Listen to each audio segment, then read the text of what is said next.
Graça e paz, povo de Deus espalhado por todas as nações da terra. Graça e paz, Igreja do Avivamento.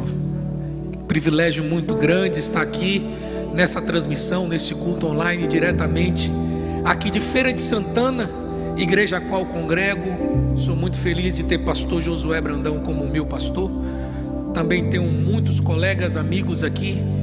Me sinto feliz em estar em casa. E você, aonde estiver, tenha certeza que a palavra, ela será impactante na tua vida nessa noite. Independente do que esteja acontecendo, Deus não sai do controle em momento algum. Deus continua no controle da tua vida, da tua história. A tua casa está protegida porque Deus separou você. Deus guardou a tua vida e Ele está te preparando para algo grandioso. Agora, pega essa palavra agora no teu coração. Nos dias de crise, Deus vai te dar ideias tão poderosas. Nos dias de crise, Deus vai te dar revelações tão surpreendentes, que através de você, milhares de vidas serão alimentadas, almas serão protegidas, porque você é instrumento de vitória sobre a vida das pessoas, instrumento de bênção sobre a vida das pessoas. Eu sei que já oramos nesse momento, mas eu quero fazer uma outra oração com você. É a oração de encorajar você que está deprimido em casa, você que está triste, sentado nesse sofá. Você sentou, quem sabe, falando assim: eu estou precisando de uma palavra que gere esperança no meu coração. Ei, a Bíblia diz que Cristo em nós é a esperança da glória. Jesus Cristo, Ele vai mudar a tua história hoje. Você já pode ser cristão, quem sabe você nunca entrou em uma igreja, ou quem sabe você está afastado nela. Permita a tua alma abrir nessa hora. Deus, impacta esse irmão, essa irmã que está em casa. Impacta esse irmão, essa irmã que está aqui, Senhor, no teu templo. Eu te peço que o Senhor derrame da onde estiver o teu Espírito sobre eles, salvando, livrando, curando, transformando, restaurando, trazendo a tua presença poderosa, pelo nome de Jesus, amém. Aos que puderem, por gentileza, você de casa também, abra a tua Bíblia no Evangelho segundo escreveu Mateus. Mateus, no capítulo de número 26.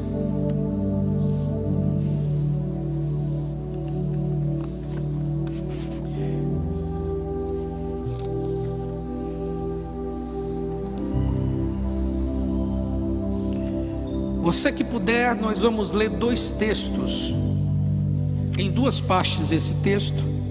Tudo que eu vou falar hoje vai estar baseado nesse livro. Eu tirei muitas ideias desse livro de Jean Lispoux. É uma história sobre a vida de Judas e Jesus. Depois, se você quiser, você me procura lá nas redes sociais, eu te dou a referência desse livro, para que você possa estudar um pouco mais em casa. Deixa eu dar uma notícia abençoada para você. Eu acabei de escrever meu primeiro livro. Escrevi um livro, ontem eu terminei o último capítulo. Eu trouxe aqui a primícia para entregar ao pastor Josué, a primeira impressão do livro. O livro chama-se O Jardim Secreto. Eu vou falar sobre a vida de Adão depois do Jardim do Éden. Muito tremendo. Muito em breve eu vou poder estar trazendo uma palavra sobre isso, também na sua igreja, onde for. Você que está com sua Bíblia aberta, por gentileza, leia comigo Mateus capítulo de número 26, capítulo 20, versículo 20 ao 25. Depois nós vamos ler do 47 ao 50. Assim diz a palavra do Senhor. Ao anoitecer, reclinou-se à mesa com os 12 discípulos, e enquanto comiam, disse: em verdade vos digo que um de vós me trairá. E eles, profundamente entristecidos, começaram cada um a perguntar-lhe: porventura seria eu, Senhor? Jesus então respondeu: aquele que coloca comigo a mão no prato, esse me trairá. Em verdade, o Filho do Homem será traído, conforme está escrito. Mas ai daquele por quem o Filho do Homem é traído. Bom seria para esse homem se não houvesse nascido. Também Judas, que o traía, perguntou: porventura seria eu, Rabi? Respondeu Jesus: você que dizes. Versículo de número 47 até o 50, diz assim: e estando ele ainda a falar, eis que veio Judas, um dos 12, e com ele grande multidão com espadas e varapaus, vinda da parte dos principais sacerdotes e dos anciãos do povo. Ora, o que o traía lhes havia dado um sinal, dizendo: aquele que eu beijar, este o é, prenda-o. E logo, aproximando-se de Jesus, disse: Iahá, Rabi, salve, Rabi, e o beijou. Jesus, porém, lhe disse, Jesus chamou Judas de quê? Amigo. Amigo, o que você veio fazer aqui? Nisto, aproximando-se, eles lançaram mão de Jesus e o prenderam. Dificuldade, Deus está no controle. Amém? Fica firme aí, fica até o final. Não sai não. Compartilha esse vídeo agora com seus amigos. E vamos ter agora um momento da palavra de Deus. No texto que lemos, a Bíblia fala sobre Judas. Antes de eu começar a citar sobre a mensagem, eu preciso dizer a você que eu não sou advogado de Judas. Eu não vim aqui defender o indefensável. O fato é, Judas traiu Jesus. Isso ele fez. Mas talvez eu tenha aqui alguns argumentos para você, para trazer à sua memória que Jesus deu diversas oportunidades a Judas para que ele não cometesse esse erro. De fato, Jesus seria traído, mas em momento algum a Bíblia cita que a pessoa deveria ser Judas. A primeira coisa, inclusive, que nós devemos analisar é que a Bíblia, o Novo Testamento, ele foi escrito cerca de 60 anos após a ascensão de Cristo aos céus. Ou seja, quando a história do Novo Testamento ela foi descrita, todo mundo já sabia que Judas tinha sido traidor. E quem aqui escreveria algo positivo acerca de um traidor? Na verdade, você pode fazer ações positivas ao longo de toda a sua vida. Se a última atitude sua for algo negativo, as pessoas vão esquecer tudo que você fez de bom, vão lembrar só apenas do momento que você falhou. Não quero dizer com isso que Judas era uma pessoa boa ou uma pessoa mal. Eu não estou aqui para fazer julgamento sobre Judas,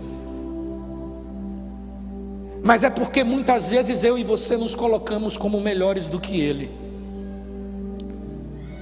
É porque muitas vezes eu e você nos colocamos em posições de julgamentos e nos sentimos muitas dessas vezes superiores a Judas ou ao quem quer que seja. Os julgamentos que fazemos são em cima de ações, e nós julgamos as ações de Judas.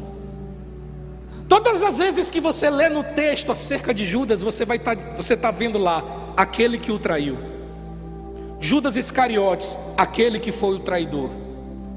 Porque ninguém vai escrever coisas positivas para alguém que traiu Jesus.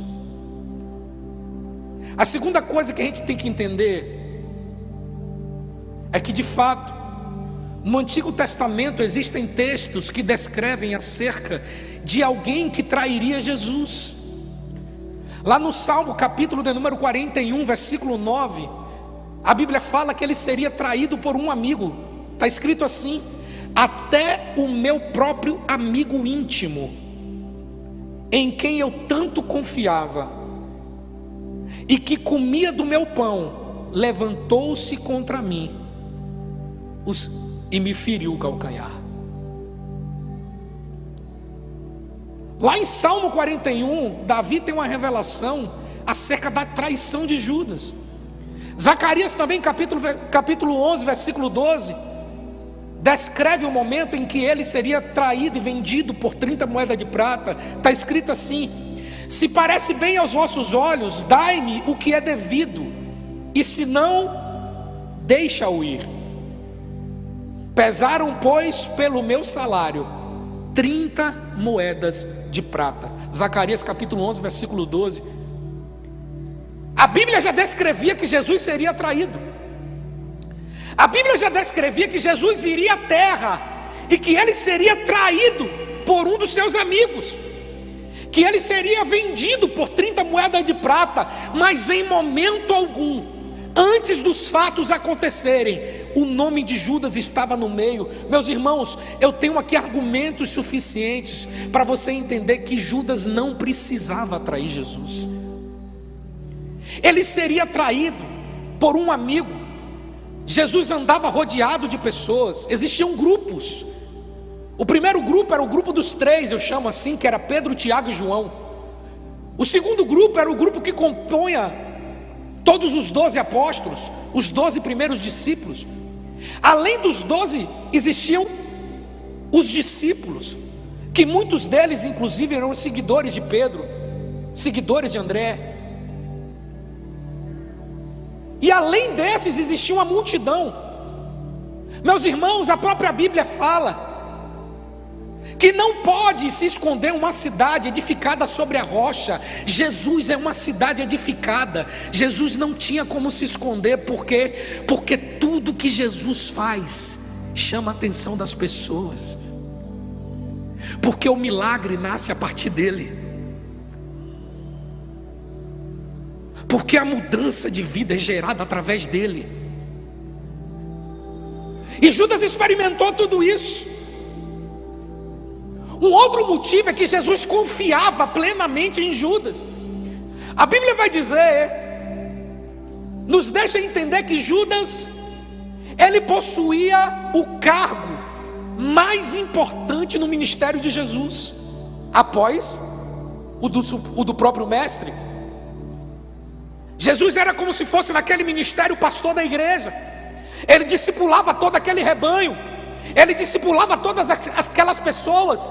E o cargo de maior confiança depois desse é o tesoureiro, porque o tesoureiro, ele cuida da parte administrativa. E Jesus pega toda a contabilidade do seu ministério e expõe e coloca nas mãos de Judas. Isso significa confiança. O que é que Jesus está falando com Judas através desse ato? Ei, eu posso te dar o que o mundo não te deu. Eu posso te dar a atenção que você precisa. Eu posso te dar a honra que você quer. Eu posso te ajudar. Eu posso fazer você crescer. Eu posso mudar a tua vida. Você só não precisa me trair. Você só não precisa me abandonar. Você só não precisa me rejeitar. Um outro motivo que nos leva a entender acerca da vida de Judas é que Judas, ele era o único judeu dentre os 12 apóstolos. Jesus possuía 12 apóstolos, dentre eles alguns eles eram galileus, outros eram samaritanos. Judas, ele era o único judeu de fato. Ele nasceu em Hebron, em Yehudá Iscariote, Judas Iscariote. A tradução de Iscariotes, Judá. A tradição de Judas quer dizer vindo de Judá. Iscariote quer dizer Iscariote. Na transliteração do texto, Judas Iscariotes quer dizer vindo da cidade de Quiriote. Quiriote era um aglomerado de aldeias que ficava próximo à cidade de Hebron, cerca de 20 quilômetros. Hebron pertence à Judéia. Judas, ele era judeu de fato. E eu e você sabemos que Jesus, ele veio primeiro pelos judeus, e os judeus não o aceitaram. E dessa forma nós gentios fomos abraçados pela maravilhosa graça salvífica de Cristo. Naquele momento Judas, ele era repleto de prioridades. Como eu disse agora mesmo, Judas, ele nasceu em Quiriotes. Quiriote, a um certo dia, foi invadida por Herodes Antipas, filho de Herodes o Grande. E nessa sua investida, ele destrói toda a cidade de Quiriote e leva todos os seus moradores como escravos. Dentre eles, o pai de Judas, que segundo o livro de João, capítulo de número 6, versículo de número 71, ele era o pai de Judas, Simão Iscariote. Simão Iscariote, segundo a tradição judaica, ele trabalhava na portaria do templo depois que ele chegou como escravo a Jerusalém. Por essa mesma tradição, ele foi casado com uma mulher cujo nome era Sibória. E Sibória, a sua aparência fez-se graça aos olhos da esposa de Herodes Antipas, a princesa. E dessa forma, colocou-a como uma das suas amas principais, como uma de suas servas principais. Dessa maneira, ela passou a conviver dentro do palácio. O pai de Judas passou a ser porteiro do palácio. E Judas, nesse momento, meus irmãos, ele cresce, ele convive dentro do palácio real. Ele passa os seus dias dentro do palácio real.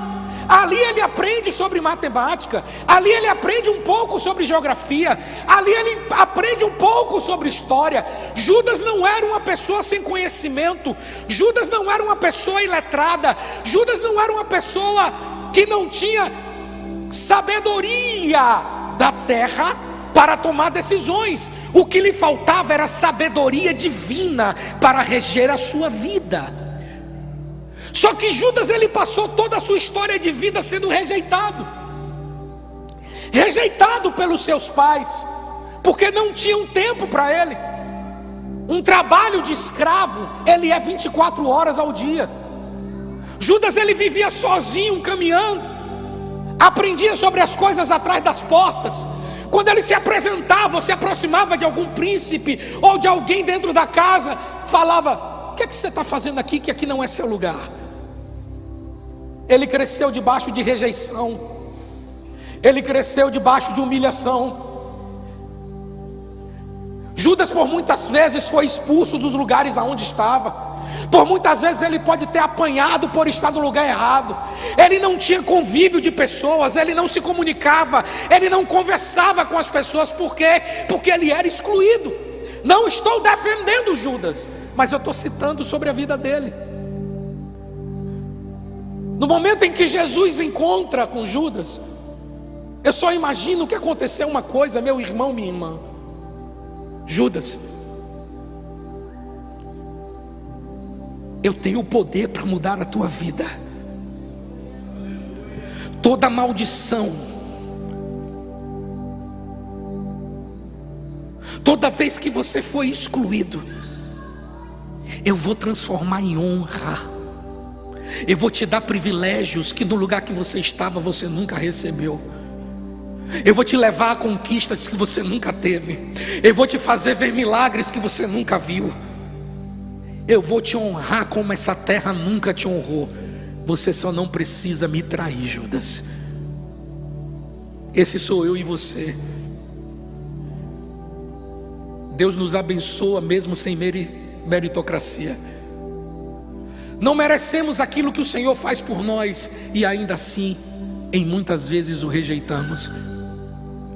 Nós traímos Jesus e quando a nossa fé desaparece. Traímos Jesus no momento em que sentimos medo, quando Ele está dentro do barco.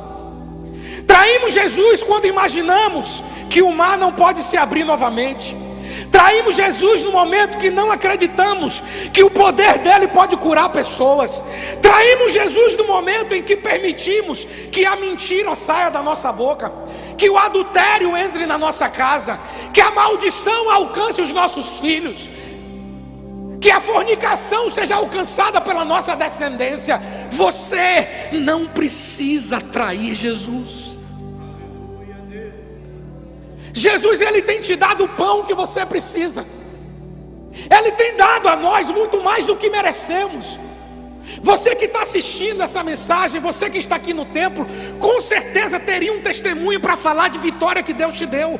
Com certeza você teria alguma coisa para falar de uma vitória que o Senhor te fez alcançar. Só que na verdade quando estamos no meio da tempestade, as conquistas são esquecidas. Nós só lembramos das derrotas que estamos enfrentando.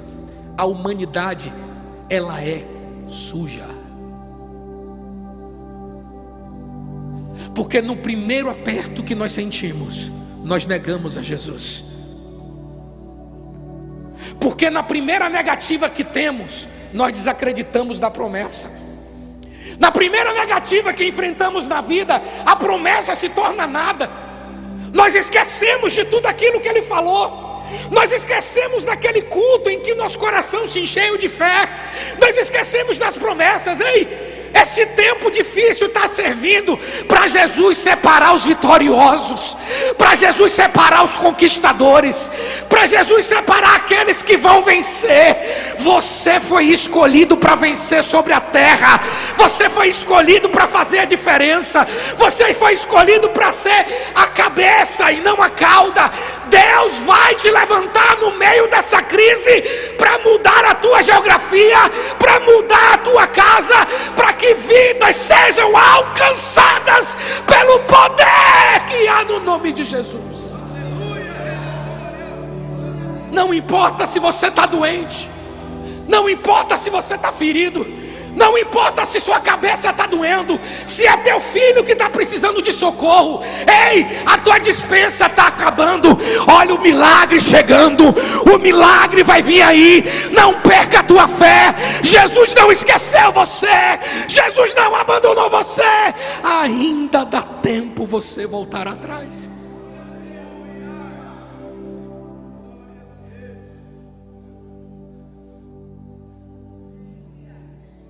Imagine você ver todos os milagres que Jesus fez.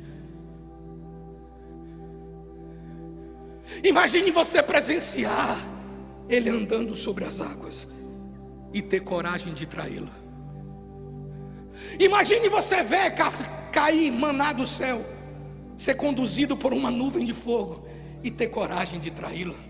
Imagine você ter e ver o mar se abrir. Imagine você ver a água sair da rocha e você ter coragem de traí-lo. É porque nesses momentos a gente só aponta o lugar do outro e esquecemos que nós somos os primeiros acusadores. Nós temos o costume de abrir mão da promessa diante da dificuldade.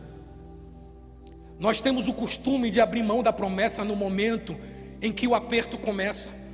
Nós abrimos mão da promessa todas as vezes que a porta se fecha, sem você entender que aquela porta que fechou é um livramento que Deus preparou para você. Você acha que aquela porta é de vitória, mas na verdade aquela porta vai trazer a maldição para a tua vida. Você está triste porque aquela porta se fechou. Acalma. Espera.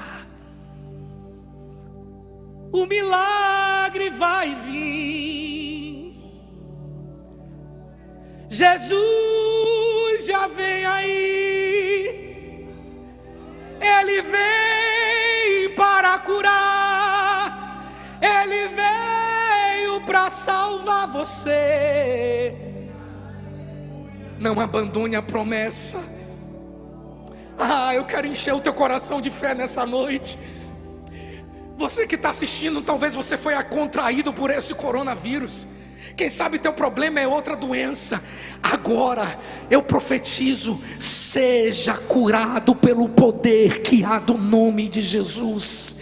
Seja curado aonde você estiver pelo poder que há do nome de Jesus. Jesus, Ele pode curar. Ele ainda está no controle da tua vida. Ele ainda continua diante de você. Eu imagino o dia que Jesus chegou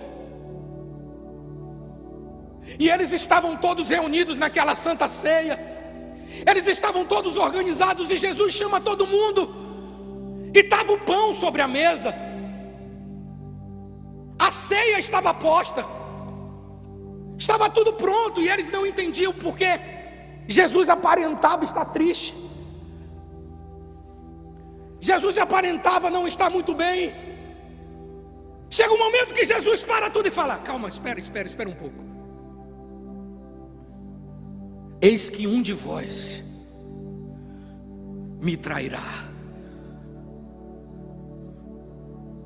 Eu imagino os apóstolos um olhando para o outro. Como assim? Quem teria coragem? Naquele momento, então, se fez um silêncio naquela mesa. E a Bíblia diz que eles, um a um, começaram a perguntar para Jesus: mestre, seria eu, Senhor? André se levanta: Rabi, seria eu. Tiago se levanta: seria eu, Senhor. Jesus olha para eles e fala: aquele que coloca a mão no prato comigo, esse me trairá. O que é que Jesus estava dizendo com isso? Todos eles estavam colocando a mão no prato. A tristeza estava tomada naquele momento. Judas então sai do lugar. E Jesus chega para Pedro, Tiago e João e vai ao Getsêmani. E no momento em que os soldados vêm diante de Jesus, Judas estava à frente. Eu imagino Jesus pegando na mão de Judas, olhando dentro dos olhos dele. Jesus olha para ele e fala: amigo. Ei, amigo. Ó, Jesus falando com você: amigo, você que veio para o templo, amigo, o que você veio fazer aqui? Você sabia que naquele momento Judas poderia beijar, por exemplo, Pedro? Judas poderia beijar outra pessoa que estivesse lá no Getsêmani. Ele poderia se arrepender naquele momento. Mas sabe o que é que a Bíblia fala no livro de João, capítulo 13, versículo 2? Enquanto eles ceavam, tendo o diabo se apossado do coração de Judas, para que o traísse. Olha aqui para mim. Quando a Bíblia fala que foi o diabo que tomou Judas, significa que não foi vontade de Judas. Mas sabe o que é que a Bíblia fala também? A Bíblia fala no livro de Gênesis, capítulo de número 4, versículo de número 7. Caim, o pecado jaz à porta, cabe a você dominá-lo.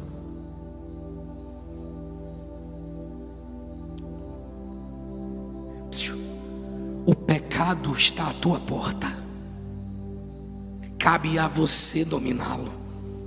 O que é que Jesus quer dizer com aquele amigo que ele chamou Judas? O pecado está na tua porta, Judas, cabe a você dominá-lo. Cabe a você dominar essa angústia.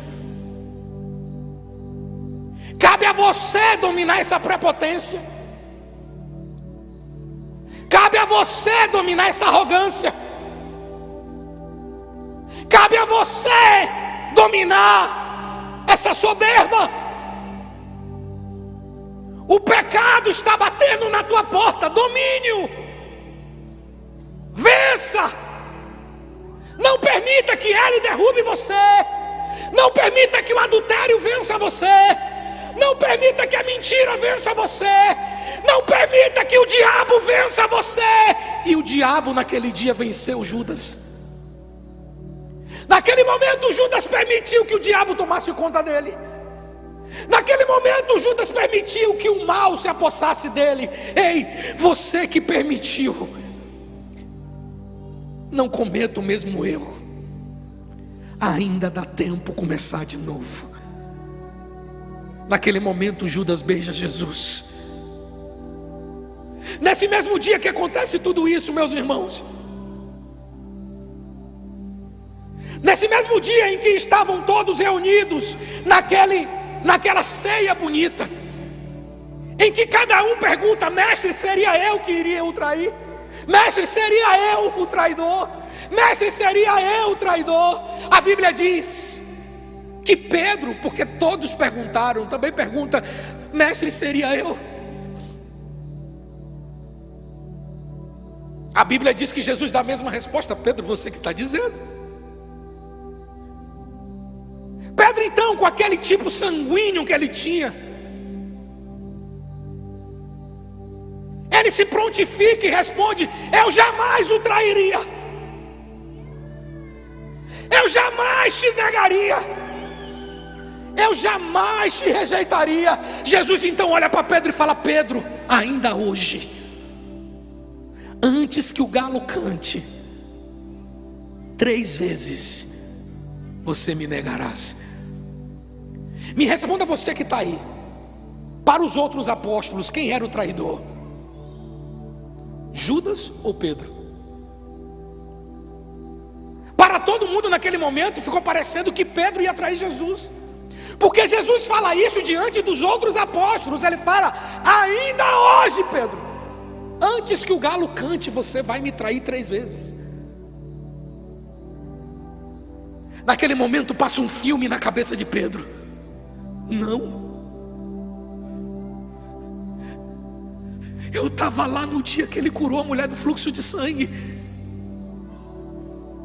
eu estava lá no dia que ele cospe o chão e passa no olho do cego e ele volta a enxergar, eu estava lá no momento que ele multiplicou os pães e os peixes. Ei, eu andei sobre as águas com ele, eu nunca o trairia, eu jamais o trairia. Nesse momento Jesus chama Pedro, Tiago e João para ir ao Getsemane. Depois de sequências de orações, naquele mesmo momento em que os soldados vêm, Pedro estava com a espada na cintura. Era um momento, quem sabe, que ele achou de mostrar que não negaria Jesus. Ele tira aquela espada da cintura e ele tenta matar aquele soldado, mas ele não consegue. Jesus vai lá e cura a orelha daquele soldado. Não vem me dizer que ele quis acertar a orelha do soldado. Ele foi para matar aquele soldado. É como se Jesus estivesse dizendo para Pedro, dizendo assim: Pedro, não vai ser assim que você vai me negar. Depois daquele momento, Jesus é levado para a casa do sumo sacerdote. Ali Pedro fica olhando de longe, ele fica observando de longe Jesus apanhando, tomando socos, apanhando com varapaus. As pessoas escarneciam de Jesus, dizendo: é esse que se diz ser o rei dos judeus, é esse que se diz ser o rei dos judeus. E naquele momento ali, Pedro é observado, e um dos soldados então chega próximo dele e fala: eu conheço você, você é Pedro, um dos aqueles que dizia ser seguidor de Jesus. Pedro diz: não, eu não sei nem do que você está falando, eu não conheço esse Jesus. Naquele momento Pedro sai daquele lugar e se aproxima um pouco mais, com seu coração partido, tomado de um pavor enorme, tentando, quem sabe, encontrar alguma forma de salvar Jesus daquela situação. Um outro soldado se aproxima de Pedro e fala: Pedro, tu és Pedro, um daqueles que se diz ser seguidor de Cristo Jesus. Pedro mais uma vez rejeita aquela afirmação, dizendo: eu não sei de quem você está falando, eu não conheço esse tal de Jesus. E ele se aproxima mais um pouco. Quando se aproxima uma outra pessoa e diz: é você sim, é você. Sas leo episizotie Petros, caise afitotrovacho. Tu és Pedro, um dos seguidores de Jesus o Nazareno. Naquele momento Pedro brada e diz: eu já disse que eu não sei quem é esse tal de Jesus. A Bíblia vai dizer que nesse momento os olhos de Pedro cruzaram com os olhos de Jesus e o galo cantou. Jesus viu, Jesus viu quando você o negou, quando você o rejeitou. O Mestre viu. Todas as vezes que você peca, Ele observa você. Todas as vezes que você nega, Ele fica olhando para você. Ele olha nos teus olhos. Depois daquele momento, Pedro sumiu. A Bíblia fala que ele vira as costas e corre chorando. Essa é a atitude de arrependimento. Pedro chora para se esconder envergonhado, com medo também de ser preso. Depois disso, Jesus é levado diante do governador. E naquele momento, Jesus então é condenado 40 chibatadas, 39 menos 1, 40 menos 1, 39 chibatadas. Naquele momento estava Maria, estava André, estava Tiago, mas Pedro, lá ele não estava. Depois disso, Jesus recebe uma coroa de espinhos. No momento da coroa dos espinhos, lá estavam os discípulos de Jesus, lá estava uma multidão de pessoas, mas Pedro lá não estava. Jesus então é condenado. Depois que Jesus é condenado, ele é condenado a levar a sua cruz até o Monte Calvário. Nessa travessia estava uma multidão de discípulos, uma centena de pessoas. Maria, sua mãe, é vista. Tiago e João também são vistos. Mas Pedro, aquele que se dizia o discípulo mais próximo, ali ele não estava. Jesus então vai para a cruz. Na cruz estava Maria, João à direita e Tiago à esquerda. Naquele momento era a despedida de Jesus em vida. Naquele momento Jesus estava ali, morrendo, sofrendo, com certeza precisando de apoio.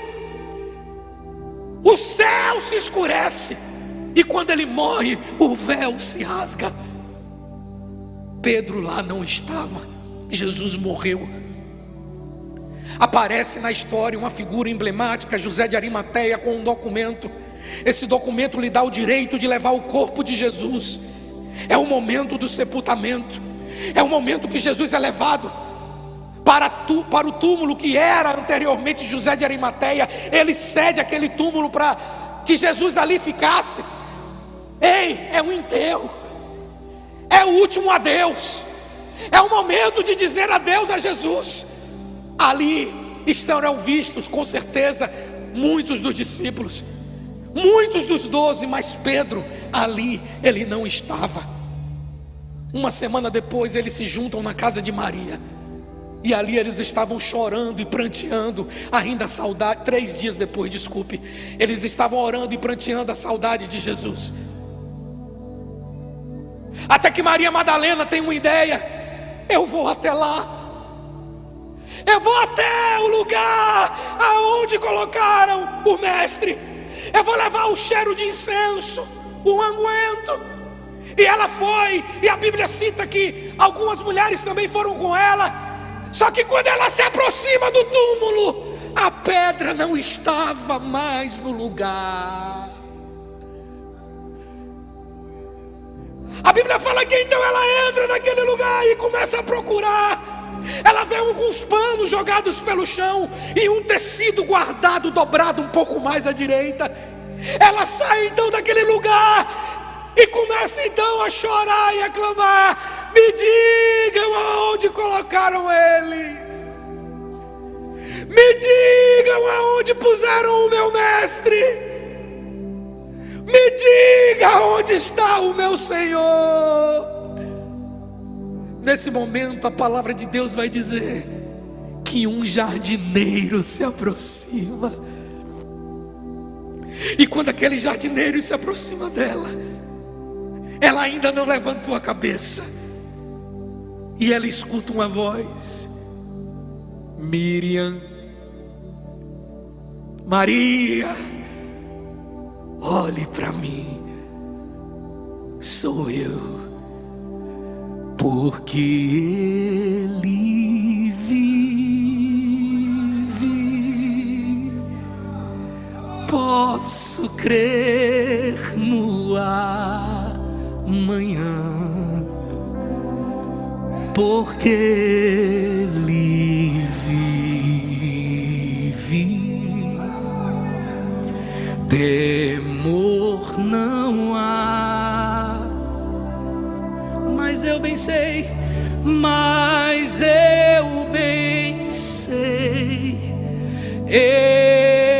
eu sei que a minha vida, a tua vida, você de casa, está nas mãos do meu Jesus, que vive está. Naquele momento, Maria, quem sabe, tenta alcançar Jesus. Ele fala: não me toque, mas vá até os outros. Isso está lá em Marcos capítulo 16, versículo 7. Vá até os outros e avise-os que daqui a 3 dias me encontrem na Galileia. E Maria, não esqueça de avisar a Pedro. Jesus lembrava do seu amigo. Jesus lembra de você. Você está se escondendo de Jesus, mas Ele lembra de você. Você está se escondendo da presença, mas Ele lembra de você. O teu pecado é uma barreira entre você e Ele, mas Ele está nesse momento quebrando essa barreira, destruindo essa barreira, entrando no teu coração aí em casa, entrando na tua vida e falando: eu faço questão de você, eu faço questão da tua vida, eu quero mudar a tua história. Você que está me assistindo agora, você que assiste esse culto agora, foi Jesus que fez você apertar o play, foi Jesus que fez você aceitar esse compartilhamento. Não é obra do acaso. Jesus faz questão de você, Ele faz questão da tua vida. Você aonde estiver do mundo, do lugar que você estiver, em qualquer continente que seja, Jesus faz questão de você. Maria então sai daquele lugar e corre. E ela chega então na casa de Maria, mãe de Jesus. E estavam todos chorando. Enquanto todos ali choravam, pranteados, ela diz: para tudo, para. O que foi? Eu vi. Eu vi o meu Senhor. Como assim, Maria? Ele ressuscitou como prometido ao 3º dia. Ele não está mais no mundo dos mortos. Ele venceu a morte. E Ele mandou um aviso para vocês. Ele disse que daqui a 3 dias estará lá na Galileia aí. Irmão Tiago, chega para cá um pouco. João, não é você não, João. Pedro, Ele disse que você não podia faltar à reunião.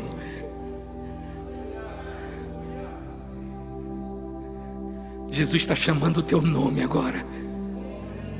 Eu ainda faço questão de você.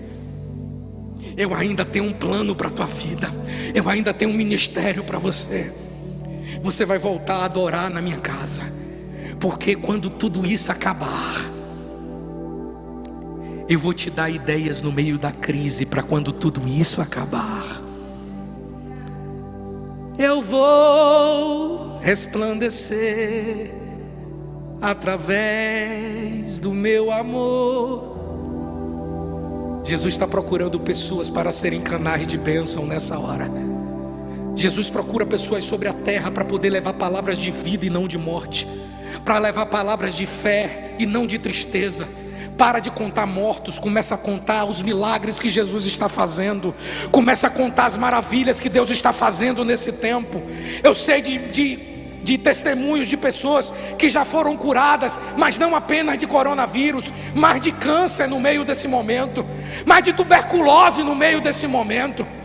Eu sei que verão mais testemunhos, sabe por quê? Porque no caos o Senhor manifesta a sua glória, porque no meio da tormenta Ele resplandece em glória, e Ele vai salvar a tua vida nessa noite. Meu irmão e minha irmã, presta atenção nisso aqui. A crise maior está dentro de você. O problema maior não está no mundo, está dentro de você. Porque sem Jesus você vai amargar uma eternidade no inferno. Mas com Cristo hoje entrando na tua vida, tudo vai mudar. 3 dias depois estava Pedro com os discípulos. Na Galileia eles então encontram Jesus. Devagarzinho eu imagino Jesus chegando próximo de Pedro. Olha para Pedro e fala: Pedro, tu me amas, menino. Não tinha nenhuma palavra antes disso de Jesus com Pedro. Pedro lembrava dos olhos de Jesus no momento que ele negou a ele. E Jesus naquele momento era como se estivesse dizendo: Pedro, e aí? Você me ama? Olha Pedro, olha Jesus olhando para a gente agora e perguntando: você me ama? Olha Jesus perguntando a Judas: amigo, o que você veio fazer aqui? Nos sentimos melhores que Judas? Nos sentimos melhores que Pedro? Eu sou o maior de todos os pecadores, mas o sangue de Jesus me purifica de todo pecado. Jesus a segunda vez se aproxima de Pedro e pergunta: você me ama, Pedro? Senhor, tu sabes que eu te amo. Na terceira vez que Jesus se aproxima: Cefas, Pedro, você me ama? Jesus, é isso que você tem que dizer agora comigo. De todo o meu coração, eu te amo. Então apacenta as minhas ovelhas. Talvez Pedro pensasse que ali acabou a vida dele, e Jesus ainda tinha uma obra para concluir na vida dele. Jesus ainda tem algo lindo para fazer na tua vida. Eu quero perguntar a você agora, você de casa, você espalhado pelo mundo, você que está aqui no templo também, quem sabe o pecado te afastou de Jesus, quem sabe o pecado te distanciou da presença. Chegou o momento de você responder: ei, você me ama? Jesus está perguntando isso para você agora: você me ama? Ou você quer responder essa pergunta: o que você veio fazer aqui, amigo? Quem é você nessa história? Judas ou Pedro? Judas escolheu o caminho da morte, Pedro se arrependeu e escolheu o caminho da salvação. Os dois pecaram, mas um foi salvo.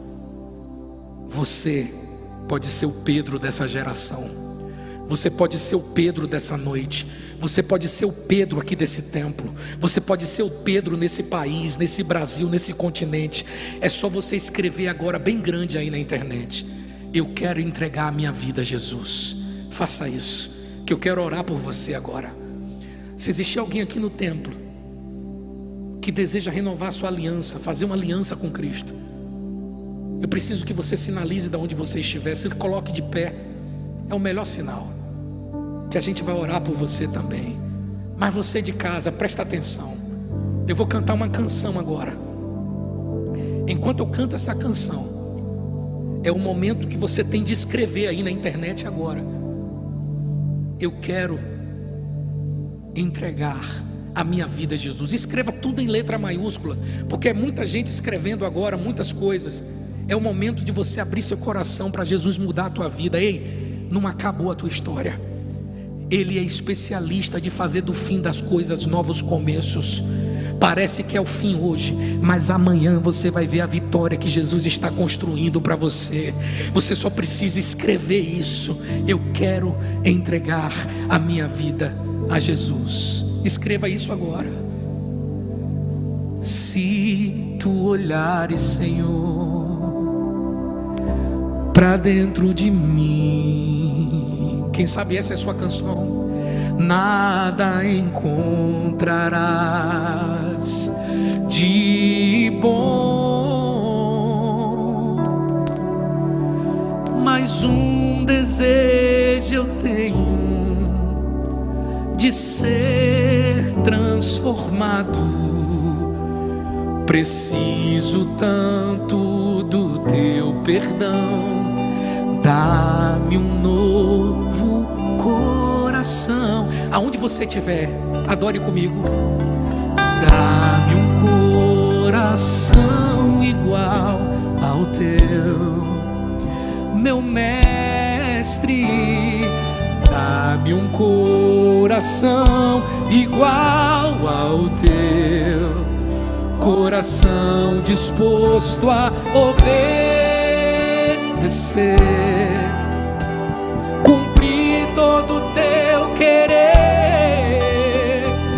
Dá-me um coração igual ao teu. Se tu olhares, se tu, você de casa, coragem pra dentro de mim. Você só precisa escrever agora: eu quero entregar a minha vida a Jesus. Jesus é a saída, Jesus é a solução do teu problema, Jesus é a porta que você vai abrir. Você só precisa agora escrever, você só precisa agora fazer a tua aliança. Escreva agora. Se existir alguém aqui no templo querendo renovar sua aliança, vem aqui à frente para orar por você. Quero orar pela tua vida aqui. Vem para cá, vem para cá. Diga comigo: dá-me um coração igual ao teu, meu mestre. Dá-me um coração igual ao teu, coração disposto a obedecer, cumprir todo o teu querer. Dá-me um coração igual ao teu. É a última chamada para você. Ensina-me. Escreva agora. Escreva: eu quero entregar minha vida a Jesus. Força, coragem. Só depende de você agora. Só depende de você escrever. Perdoar com teu. Ele está liberando perdão sobre a tua vida. Enche-me com teu Espírito, endireita os meus caminhos. Escreve. Jesus está entrando na tua vida agora. Jesus quer mudar a tua vida. É só você escrever: eu quero entregar minha vida a Jesus. Ainda dá tempo você fazer isso. Ainda dá tempo. Dá-me um novo coração. Dá-me um coração igual ao teu, meu mestre. Dá-me um coração igual ao teu, coração disposto a obedecer, cumprir todo o teu querer. Dá-me um coração igual ao teu.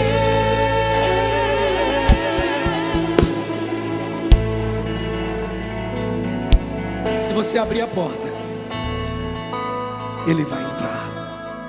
Deus abençoe.